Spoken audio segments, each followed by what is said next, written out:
Hey everyone, today we're taking a look at the tunneling progress of the Scarborough subway extension. The extension of Line 2 into Scarborough, replacing Line 3. We'll also take a look at the future of the SRT right-of-way and the future busway. Tunneling on the project has been challenging to say the least. Tunneling began in early 2023 with the tunnel boring machine expected to tunnel 10 to 15 meters per day. The tunnel, once complete, will be 6.9 kilometers long. Based on the slowest estimate, the TBM should have reached the extraction site within 2 years, which would have been roughly 6 months ago. Unlike the Eglinton Crosstown West extension, Metrolinx isn't sharing a TBM tracker, making it difficult to know how tunneling is progressing.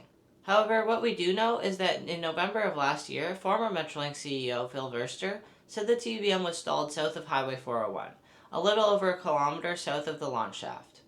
According to Metrolinx, the TBM had planned maintenance stops on both the north and south side of the 401 due to unexpected soil conditions, as reported by City News Toronto. Based on bits of information here and there, the TBM was likely under Highway 401 since September of last year, although it started moving again during the spring and is approaching Scarborough Centre Station now. If the TBM is able to stick to the original speed estimate, we should be looking at another 18 months or so. I reached out to Metrolinx regarding what soil conditions caused such a delay, why they weren't found during studies, how large of an effect this has had on the project timeline, and how soil conditions have been combated by the project team.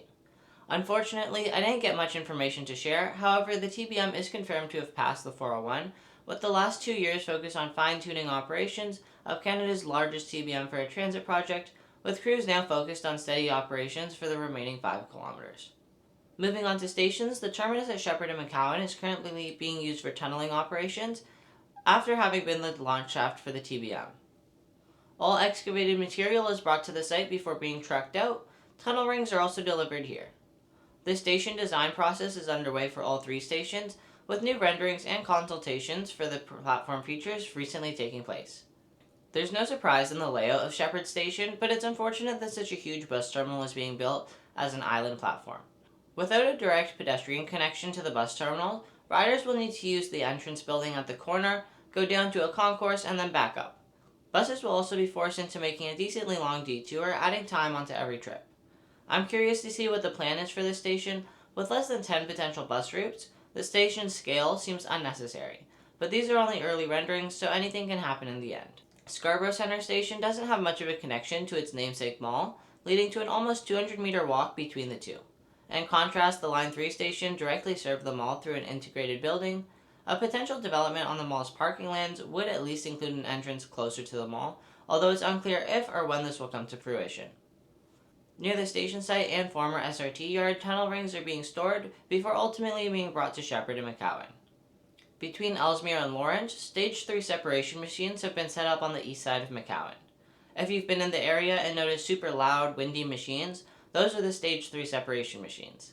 The equipment filters waste from drilling and tunneling works into clean water and solids. Depending on the project, this solution can enable easier reuse of materials and analyze ground conditions. Lawrence is probably my favorite station on the project, with a decent and easy access bus terminal and a secondary entrance right next to Scarborough General Hospital.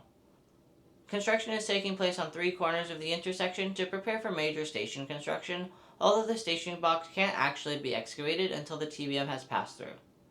Piling works to reinforce the station box continues at the site. In January, Scarborough Transit Connect, a consortium of AECON and FCC, was awarded the nearly $6 billion Stations, Rail and Systems contract. Interestingly, some of the pylons at Lawrence bear the Crosslinks branding, despite that being a separate consortium and project. It makes me think that the business of construction pylons must be fascinating. Over at Midland and Eglinton, excavation of the TBM extraction site has been completed and now awaits the arrival of the project's TBM. Finally, at Kennedy Station, some bus bays at the old bus terminal have been closed to allow for work related to the tunnel ventilation system for Line 2, which needs to be modified with the extended tunnel. It's unclear when Line 2's northeastern extension will be opened, so it's great that the city chose to enhance bus service between Scarborough Centre and Kennedy to fill the void left by the Line 3 closure. That being said, there's definitely more that could be done, along with the ongoing work to convert the SRT right-of-way to a busway to further speed up bus services. The TTC's lease for parts of the SRT corridor requires them to use it as a transit service, otherwise it would be handed over to the city. Logically, converting the corridor to a busway makes sense, especially if the corridor needs to remain a transit route. The at-grade section between Eglinton and Ellesmere is usable for buses. The elevated guideway north of Ellesmere, not so much. The busway has been delayed significantly from its original expected completion at the end of this year. However, recent acceleration work has brought the timeline to the end of 2026. This delay is largely attributed to a transit project assessment report, which wasn't completed in a timely manner. In the meantime, buses which used to terminate at Scarborough Town Center were all extended to Kennedy Station and used dedicated bus lanes to reach their stops. Clearway Construction was recently awarded the nearly $30 million contract to build the busway. Now, there continues to be debate about whether the Scarborough subway extension should have used the SRT corridor. Once upon a time, the Eglinton Crosstown was actually supposed to use it, but the chance for that is long gone. I'm also of the opinion that the SRT corridor isn't all that great. It's far from major intersections and the stations are underdeveloped. I even knew people who lived near Line 3 stations but would take the bus because it was a shorter walk. That being said, better transit-oriented development could easily be built around stations. With that in mind, I'm skeptical that the busway will actually benefit anyone not traveling to Scarborough Center. Transit priority, which is already decent on Kennedy and Midland, could just have easily been improved. That doesn't mean the busway is a bad idea though. I only wonder how useful it'll end up being.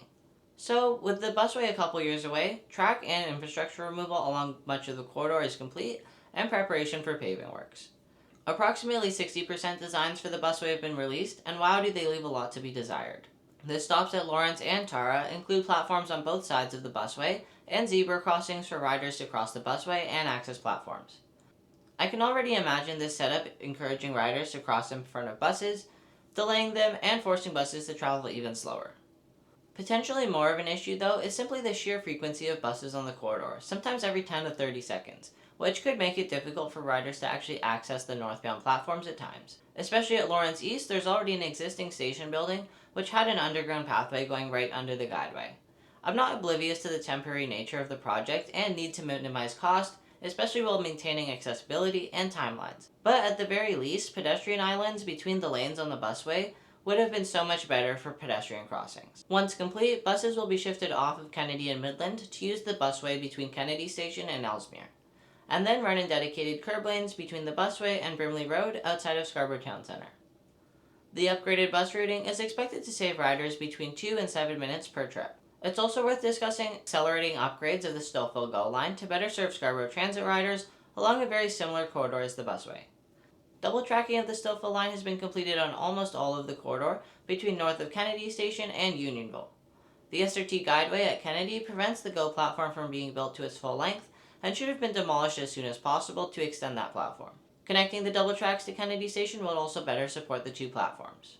GO can't reasonably operate many more trains to Union Station because of limited track space while corridor upgrades and Ontario Line construction take place farther west, but GO could supplement hourly Stouffville service with every 10-minute service between Scarborough GO and Unionville, connecting bus and subway riders more easily in addition to York-U's Markham campus. Riders could also transfer to half-hourly Lakeshore East trains either to Durham Region or Union Station at Scarborough GO, adding even more options and for an affordable price with Ontario's One Fare program.